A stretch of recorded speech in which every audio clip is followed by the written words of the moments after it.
આટલું સરસ આયોજન મરાઠી કર્યું. બધી મને પણ એવું થાય છે કે 2 મિનિટ હું તમને થોડુંક માર્ગદર્શન આપી દઉં. વધારે સમય નહીં લઉં, પણ કદાચ હું એવું માનું છું કે તમને એમાં મજા જ આવશે.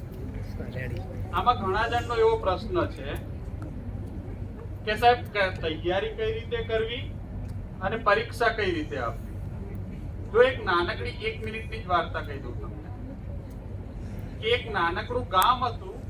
એ ગામની અંદર બધાનું કેવું એવું હતું કે આ પાગલ જે છે ગાંડો વ્યક્તિ એ ઢોલ વગાડે છે ને એટલે વરસાદ આવે છે. મારા સ્ટુડન્ટો તો અહીંયા છે એટલે એમણે તો સાંભળેલી છે આ વાર્તા. એટલે ગામમાંથી આવી રીતના આપણા ભણેલા ગણેલા ગયા શહેરમાંથી ત્યાં, એટલે એમણે પણ સાંભળ્યું કે શું ખરેખર આ વાત સાચી છે. એટલે ગામ લોકોએ કીધું કે આ પાગલ રહ્યો ને ઢોલ વગાડે ને એટલે તરત જ વરસાદ પડવા માંડે છે થોડીક વાર. એટલે જે આ ભણેલા હતા ને એમણે કહ્યું એવું કશું જ ના હોય, અમે કરીએ ને તો કે થાય એવું કે વરસાદની સીઝન સારું તો વગાડો કે. એટલે શરત મારીને વગાડવા માંડ્યા ઢોલ. પણ એ ખૂબ વગાડ્યા, કંટાળે, પણ વરસાદ પડ્યો નહીં. પછી પેલા પાગલને કીધું ચલ તું વગાડ. એણે શરૂઆત કરી વગાડવાની. વગાડી થાક્યો જ નહીં. અને એક સમય એવો વરસાદ પડવા માંડ્યો. ત્યારે પેલા બધા ભણેલા હતા એ વિચારમાં પડી ગયા કે આવું કેમ, અમે વગાડે તો વરસાદ ના પડે, તમે વગાડે કેમ વરસાદ પડે. કે હું ત્યાં સુધી નથી જપ્યો કે ત્યાં સુધી ઢોલ વગાડવાનું મેં નથી મૂક્યું કે જ્યાં સુધી વરસાદ ના પડે ત્યાં સુધી. એટલે ખ્યાલ આવે હું તમને શું કહેવા માંગુ છું. જીવનમાં જો સફળતા પ્રાપ્ત કરવી હોય ને તમારે, તો જ્યાં સુધી વરસાદ ના પડે ને ત્યાં સુધી મંડ્યા રહો. બીજી વસ્તુ કે આજે આ સરસ મજાનું અહીંયા કણ આયોજન કરવામાં આવ્યું. એના માટે તમને એક નાનકડી એક સ્ટોરી કહી દઉં, આટલી જ નાની, કે આ શા માટે કરવામાં. અમુક ને એવું થશે કે સાહેબ હજુ તો માંડ હજુ 12માની પરીક્ષા આપી છે, માંડ હજુ તો કે સાહેબ હજુ કાલ બપોરે અહીંથી બહાર આવ્યા છીએ અને તમે આ પાછું આ નવું.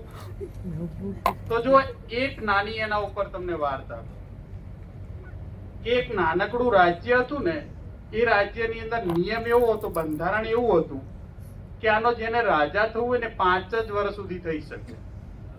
અને 5 વર્ષે રાજા થાય ને પછી એના 5 વર્ષ પૂરા થાય એટલે એને જંગલમાં મૂકી આવવાનો અને જંગલના પ્રાણીઓ એને મારી નાખે. એટલે ધીમે ધીમે બધાને રાજા બનવું તો કોને ના ગમે, બની તો જાય. 4-5 વર્ષ સરસ મજાના ખુશી ખુશીથી પસાર કરે. 5 વર્ષ પૂરા થવા આવે એટલે ગામ લોકો બધા નગરના રાજ્યના જે નાગરિકો છે એને પકડી અને જંગલમાં મૂકી આવે. પછી એને પ્રાણીઓ મારી નાખે. એક સમય એવો આવ્યો કે હવે રાજા બનવા કોઈ તૈયાર નહોતું.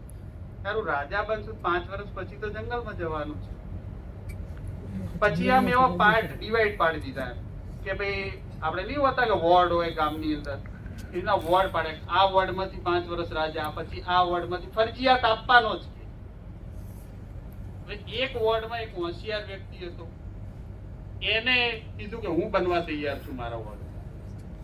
હવે જો એ રાજા બન્યો ને એટલે એને પહેલા જ વર્ષે આમ વિચાર્યું કે આપણે ભોગ વિલાસ નથી કરવું, આપણે રાજા બનીને આ બધું નથી કરવું, પણ આપણે કંઈક આનું કરીએ એમ. એટલે પહેલા જ વર્ષે એને નક્કી કર્યું કે શું કરું તો હું આમાંથી બચી જાઉં. એટલે પહેલા જ વર્ષે એને બધા જ આખા નગરમાં જેટલા શિકારીઓ હતા બધાને બોલાવ્યા કે તમે બધા જંગલમાં જાઓ અને ટોટલી જેટલા જંગલી જાનવરો છે બધાને મારી નાખો.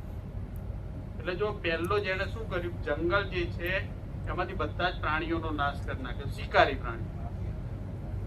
પછી તરત જ બીજી વખતે મજૂરોને બોલાયા કે તમે જાઓ જંગલમાં બીજા વર્ષે અને કે આખું જંગલ જે છે ને એને સાફ કરી દો.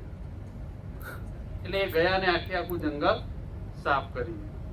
ત્રીજા વર્ષે બધા ખેડૂતોને બોલાયા અને ખેડૂતોને કહ્યું કે આપણે જે આ જંગલનો એરિયા સાફ કરાયો છે ને ત્યાં જાઓ ને તમે ખેતી કરવા માંડો. એટલે બધા જ ત્યાં ગયા ને ખેતી કરવા માંડ્યા. ચોથા વર્ષે કીધું કે જેને જેટલી જમીન જોઈએ, જેને જે ઘર બનાવવાની એ જગ્યા ઉપર છૂટ છે.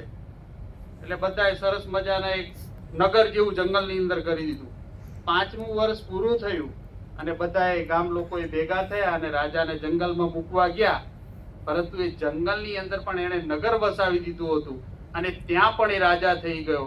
માટે એણે જે આયોજન કર્યું છે ને એ આયોજન અત્યારથી આપણે કરી રહ્યા છીએ કે આપણે પણ ભવિષ્યમાં રાજા થવું હોય તો એના 4-5 વર્ષ પહેલા જાગૃત થવું પડશે, આ રીતે તૈયારી કરવી પડશે અને આ રીતે આયોજન કરીશું તો જ આપણે રાજા બની શકીશું. ઓકે.